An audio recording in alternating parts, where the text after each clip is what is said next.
guys, so here we are, and what this is going to be a little tutorial on how to simply record and produce a track. I'm doing this in a very, very simple way. And first of all, what you notice is like, wait a minute, he's got what? 1, 2, 3, 4, 5? 5 tracks only. Am I not supposed to have like 100 tracks or 20 or 30? So anyways, we're talking here for beginners and for intermediate to slightly advanced users in Logic, but you can also apply this to GarageBand and a lot of other DAWs. So what's going on with the track count here, first of all? Well, a lot of people, when they mention the track count, it's to intimidate you. So don't get intimidated. It's not the track count that counts. You can have a lot of tracks. You could have more tracks. And how does that happen? Why do we have sometimes so many tracks? Well, first of all, if you look at the drummer here, right? If we look at the drummer, sometimes if that's recorded, this is here in the built-in Logic drummer or the GarageBand drummer. It's a virtual plugin. Very often, we do have a real drummer that we record, and that requires several microphones. So you'd have one for the kick, one for the snare, one for the toms. The other thing you'd have probably a stereo room microphone. So you can easily get a lot of tracks, more tracks than all of this here together just for the drum set. You would then, for example, have the bass. If that's a bass that's recorded normally, you'd have a bass amp, you have a direct signal. You can do the same thing with the guitar amp, where you have like 2 microphones. And as you can see, the track count builds up, and that's only, for a 3 or 4 piece band. When you have 2 guitars, that adds another 2 microphones, and so forth. But people tell me I need a minimum of 100 tracks to be workable with. Well, I don't know whether they work horizontally or vertically, but we're working horizontally here. I do mostly electronic music production, but sometimes it's time to rock out, and this is one of those cases. So first of all, we got the bass here. Let you know that in Logic, the cool thing is now you can have your own icons. So that's my bass that I own. It's not the bass that I played here, so a little bit of bragging here. Here's the drum set, the drummer. It's called Portland. Here we have the rhythm section, and this is actually my guitar. It's the rhythm guitar here. And then we have the lead guitar that I played. That's the guitar as well. And then we got my voice. And yeah, that's me as well, flying home. I'm flying back. And that's about it. So if you notice something here right away, let's start with the drummer. That's usually the good foundation. I selected Portland because it has a great sound. It's got that modern, upbeat, energetic sound that I wanted for this track. Key with any track when you record a guitar or your own drums or your own bass is a performance. So you can build a lot of tricks around pretty much anything, right? But you need to have one performance that you're happy with, at least. In my case, it was the 2 guitars, the rhythm guitar and the lead guitar. And then I added the bass, and I found magic with the bass and the guitar, and that gave me the sound that I wanted. For example,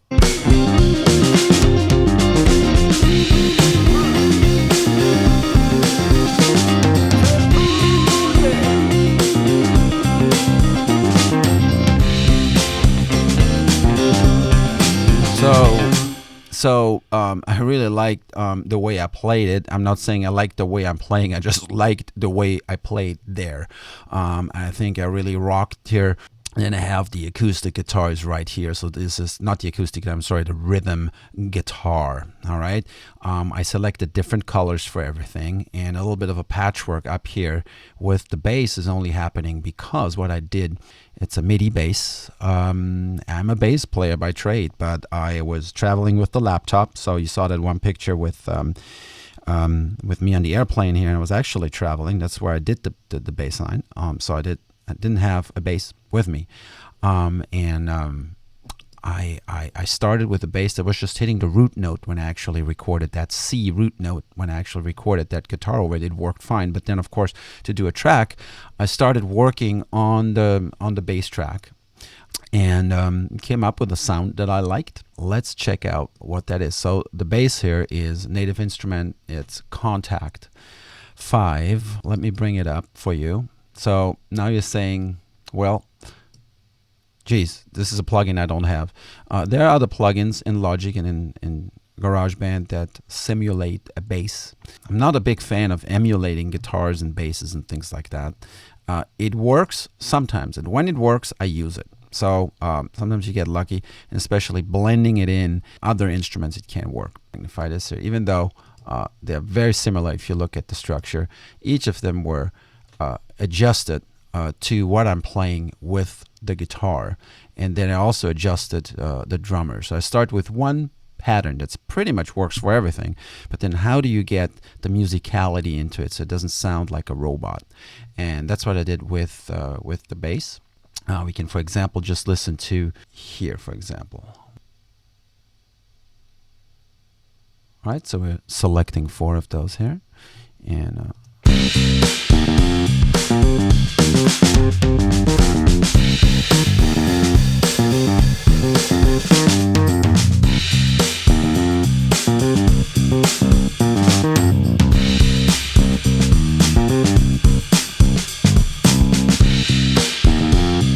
so as you can see, none of those are the same. I sometimes, did copies of each other and then start just modifying it. So I would basically, for example, start with this one here, make a copy, drag it over there, and then just change, as you can see here, the end notes a little bit. And then just keep adjusting until it feels right.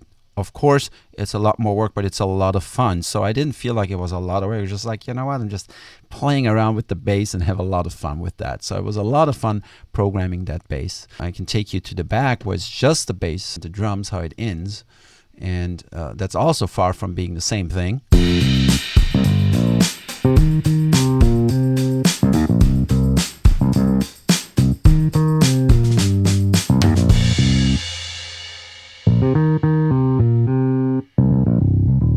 That low C and ended on the low C, right? So definitely not this bass here, that's a 4-string, but it sounded to me like a precision bass. It's got that grittiness going on there a little bit. If you play that back with the drummer.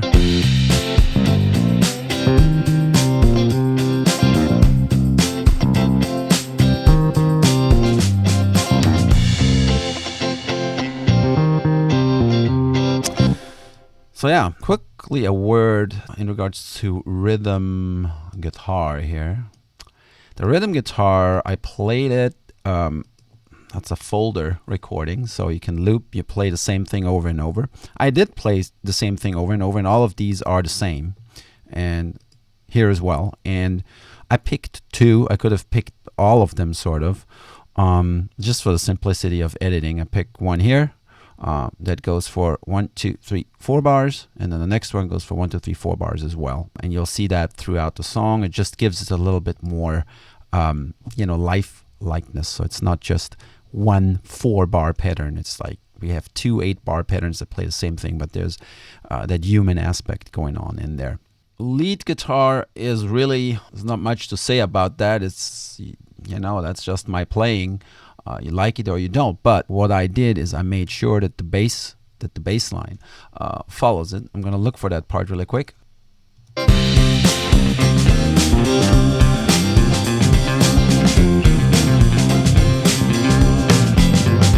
Let's listen to that. See how the drums follow it with the fills at the right point, and then also the bass, and the bass follows the guitar. The guitar performance came first, so I had to adjust the bass to it. What would I, as a bass player, play when the guitar player goes nuts like that? So I very often try to follow the guitar player, but not all the way, because I still want to follow the drummer as well and keep that low end going on. So it's sort of like a balance between following the guy, which in this case is me also, and keeping doing what you're doing. So let's listen to it without the drums. I guarantee you it's not going to sound as good.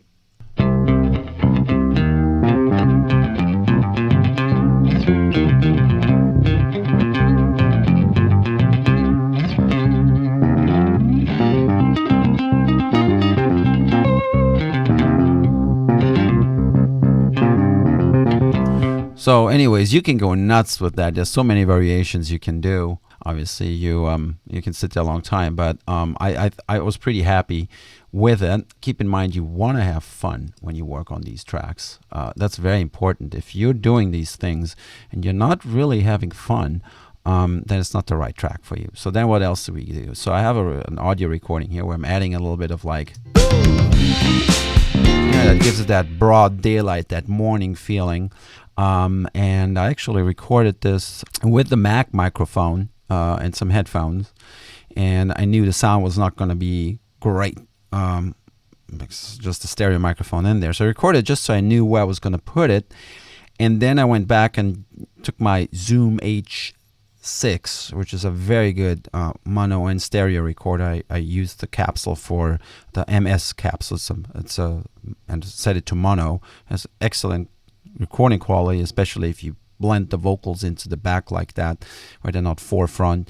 And I was able to record it with a better quality and then swap it out. And it's really not much. I wouldn't say it's a vocal track. It just adds a little bit of, it just adds like when you're jamming, that comes up. But that's basically all done artificially on the backside. The playing was already done.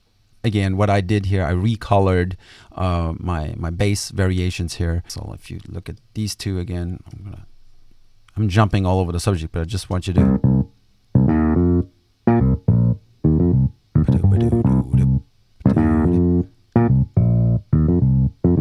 So one of the things I did, I really paid attention how long these notes here, these first two.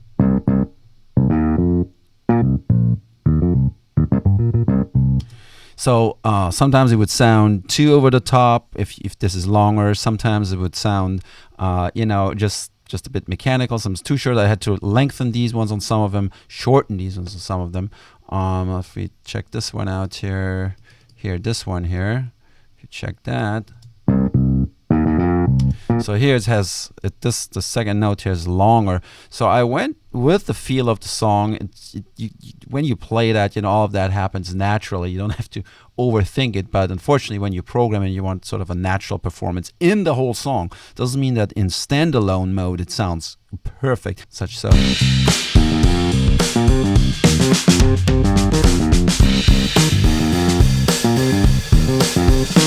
So it really has that funk feel, and I really like it. Otherwise, I wouldn't be sharing this with you. Okay, so the reason we have all these colors, every time I would do it, I would change the color. So, and I would think I would probably keep, the blue ones for this and the green ones for that. But it's so many copies of those because it's so easy to do. You just hold down Option key like so, right? You select it, and then you drag it over, and then you have a copy. So it's very, very easy to do. So then the drummer was very, very important because as you can see here, I had to do something that's very human-like, and luckily drummer allows us to do that. So as I'm going here through my patterns, if I double click on this here, and then I click on this, and look what's happening down here. A lot of the things are changing. So for example, I'm starting here fairly complex but not too loud. These are the elements that I'm using: kick, snare, and hi-hat. I immediately break down with a fill that's about set to 50% complexity. Then comes a very short one with less fills, but it becomes more complex. Sorry, keeps the same complexity. And then here, I'm making it a little bit louder as we progress into the song, and the guitar is playing and kicks it up a notch. The drummer starts playing louder. So instead of just increasing the volume, in automation, I let the drummer hit it harder. And I'm also introducing here cymbals and crashes and so forth. And the whole, here we're becoming louder, but we play less complex. And this changes. So obviously it's still the same bass engine, the same bass pattern. So the drummer still maintains a strong groove. But what we adjust here is like the simplicity or complexity versus loudness and softness. So yeah. I have a little bit of swing here in there in some of those.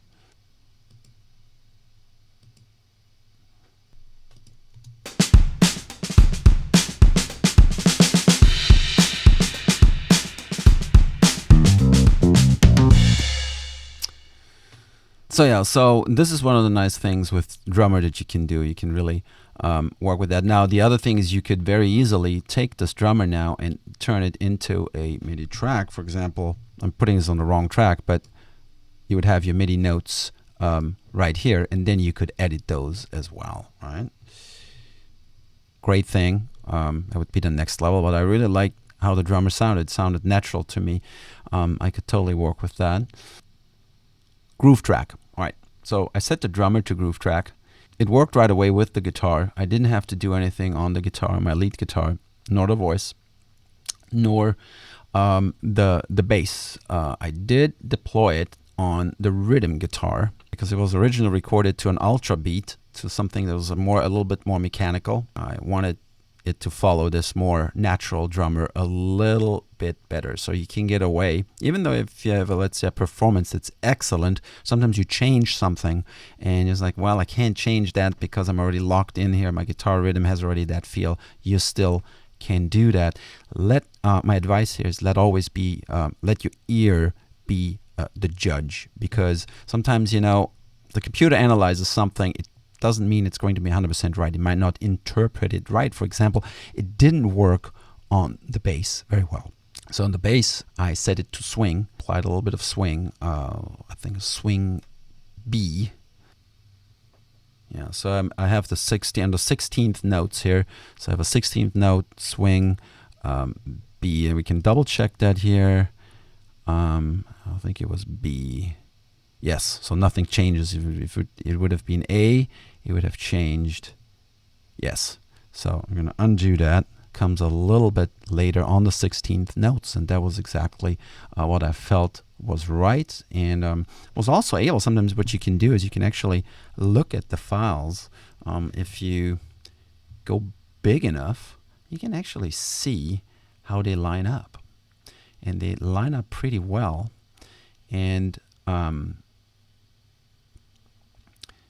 there's one thing I'm always fascinated with in music, is that sometimes the bass player plays a little bit behind, sometimes the drummer plays a little behind. So you have that push and pull, and just because that note here doesn't line up exactly with this note here, even though down to like a few milliseconds or whatever, very close, even though they don't line up exactly, it can be the right feel. So just go by your feel. I think that's the most important lesson I have for you. That's how I work, and that's how I like to have my tracks groove. In terms of automation, let's look what we have here. I'm going to make that a little bit smaller here. Let's see what we have. Yeah, we have the rhythm guitar. So we're at the beginning of the song where we don't have the lead guitar yet. I can give the bass and the drums a little bit more, especially when I start with the drums. Then comes the bass comes in. I can lower the drums a little bit. At this point here, the rhythm guitar comes in. It's let it play a little higher. As soon as the lead guitar comes in here, let's have a look at that. Lead guitar comes in. Lead guitar has its own dynamics, so I didn't really touch that except for the ending note here. That helps me a little bit using the compressor a little bit less, because the more instruments you have, they compete obviously for the amount of sonic bandwidth that you have. You know, for your 24 bits, there's only so much you can put in till you hit 0, and then it starts clipping. And you can obviously use a compressor, but obviously what the normal way of mixing used to be, and still is that you adjust the faders. So if we go right here, down in this area, a little bit bigger.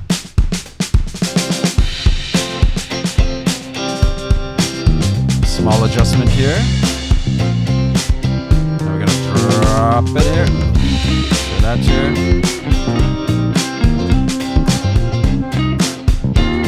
So we have some small adjustments that are happening at the same time. Now let's look at our tracks here. So first of all, on the bass, we have contact 5. We have an EQ here, electric jazz bass. That seemed to work well. And then we have a compressor setting here. And In the compressor setting, I chose, let's make this bigger. Let's make it bigger. We can look at it very nicely. And let's see what the compressor does here on the bass.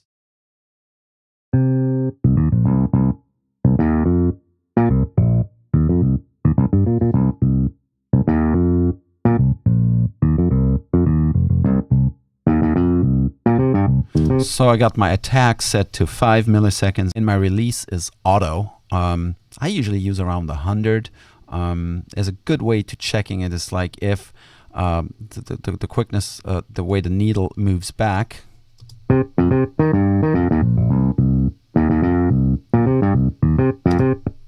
Also, well, that's a setting that you have to go by feeling. Then we have the ratio. I set it to a fairly high ratio, 4.8 in this case. Makeup, I bring it to -5, and then I have the limiter on. And the reason is if I don't do the -5, if I set it to 0, right?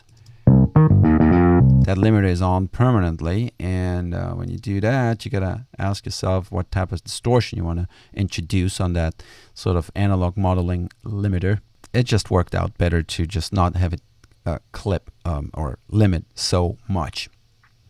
That's about the three. On the drum set, I have a channel EQ as well. I'm boosting the highs a little bit. They somehow got lost, and then I'm rolling off the frequencies under 20 hertz. What else we got? We got the compressor here. Compressor here is gentlier set to 2.4. The attack is fairly slow so that the transients come out nicely. And then the release is set to 50. Makeup is set to 0 in this case.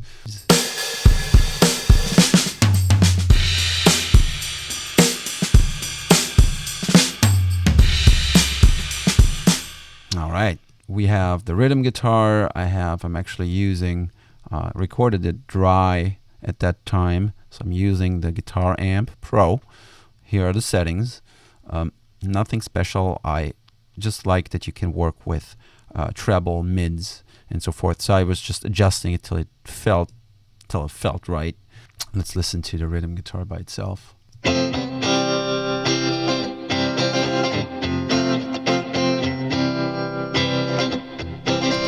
Alright, so what else do we have in there?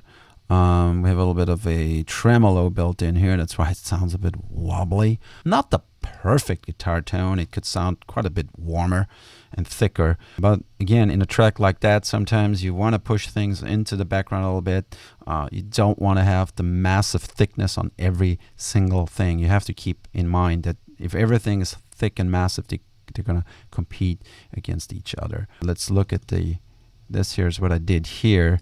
It's one of my favorite techniques, one of the standard techniques most people apply at 63 hertz. I'm rolling it off. There's not much under this frequency that is necessary, and if it would be there, it would compete with the bass. You'd have like some of those low guitar notes, and they would ring out, or you know, some thump sounds. We filtered those out, leaving us room to have bandwidth to work with.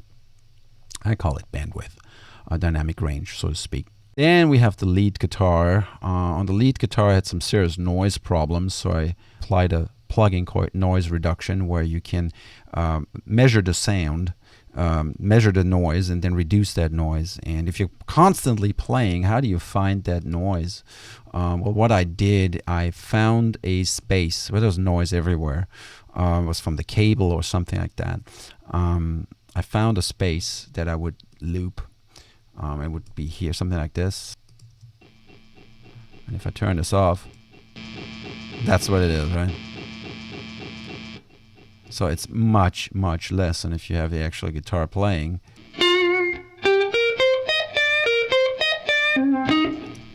If the actual guitar playing.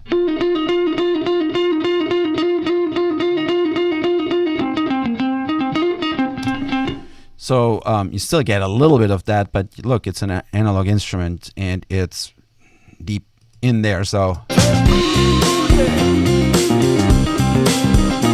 you won't hear it that much. But before you could hear it, so it was an issue. In this case, I had to use this particular noise reduction instrument. So it wasn't just a pure gate. It actually works with that frequency. And then once you analyze that frequency that I did, it reduce it by quite a bit. You can completely take it out as well, but then you're starting to attack some of your precious guitar tones.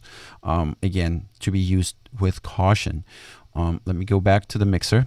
Again, this is just not showing you how to make your own music. You already know that.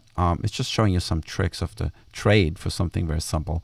And then after that comes Guitar Rig. I'm using the demo version. There's plenty of free sounds in there. A lot of them are demo, but these are not. These ones here. And what I did, I labeled them all with 5 stars. And so I can easily find them because they would be in between those and they would be hard to find. Got quite a few. And there's other, I got hardware solutions for that. Got the Avid 11 rack, which is just as good or better probably, to be debated. But in this case, I just didn't want to mess around with reamping and things like that. And I found a sound that I liked. It was pretty much like I recorded it. I always record with an amp when I play. So I have that feeling. And it worked for me. So you can use the demo here. That was about it. All the EQing I did on the amp, sending a little bit of reverb out. Then we got the voice, what's happening on the voice. I'm kind of yelling there. So I recorded very loudly. So we have the setting here, ratio around 3 for the voice, attack 50. And we're basing it off the live vocal preset, and we're using the Studio FET. Sometimes, you know, with these guys here, they all look so good right now. What you can do is you can just go through them while you have a particular setting, like a medium setting, and see what sounds better, and then start working it versus thinking, well, I don't know, should I use a studio VCA? Should I use a classic VCA, a vintage? What does that even mean? Because, I mean, this is an algorithm that does it, and just go by your ears, right? So in this case, I use this one, or just go by your eyes. This one looks better. It's black and shiny and cool. So I use that, and I set the release to about 75, 50, probably pretty close to what the preset is. And we don't even have the limiter in there, interestingly. Probably didn't work. I try all these things, and if it doesn't work right away, I don't use it, preset or not. And then we have a space designer here. I worked at so many ways of using reverb. Something like this. This is not the most prominent element here in this track. Wouldn't have mattered even if you use a cheap reverb or simple reverb. Would have just been fine. So I also have here, that is the general reverb that I'm using. Yeah, so none of these here I don't use. The age delay, there's a lot of things I don't even use here. They probably came from a session that I used, that I worked with before, or took the track to variation later on. So I have 3 plugins here. And let me start with this one here. You're probably wondering, why is this not turned on? Well, what this is the ARC2 plugin. It's sort of a room correction software that gets delivered with a microphone.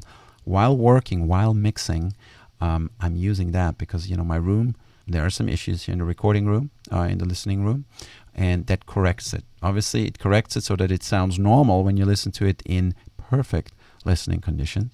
And so when you master, you have to turn it off. Don't forget. So while I'm listening to it, it does that. It reduces the bass a little bit because it's amplified. Everything sounds thick and heavy in my room. Obviously, it wouldn't sound thick and heavy. Take this off here so that you see that off. Then we have the solid bus.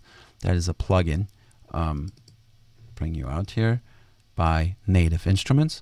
It's a bus compression. So it takes the entirety of all the tracks here and compresses them gently together. The ratio is set to 2 to release to 0.2. So it's about 200 milliseconds. A very slow attack. So it does not do much. Let's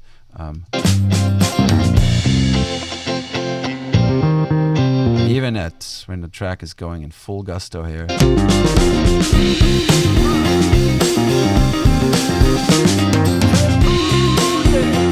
So it does just glue it together. We also have the limiter here going on, so making sure that nothing goes above 0 or minus 0.1. We don't want it to go completely, otherwise it will clip. Let's play that back for you here.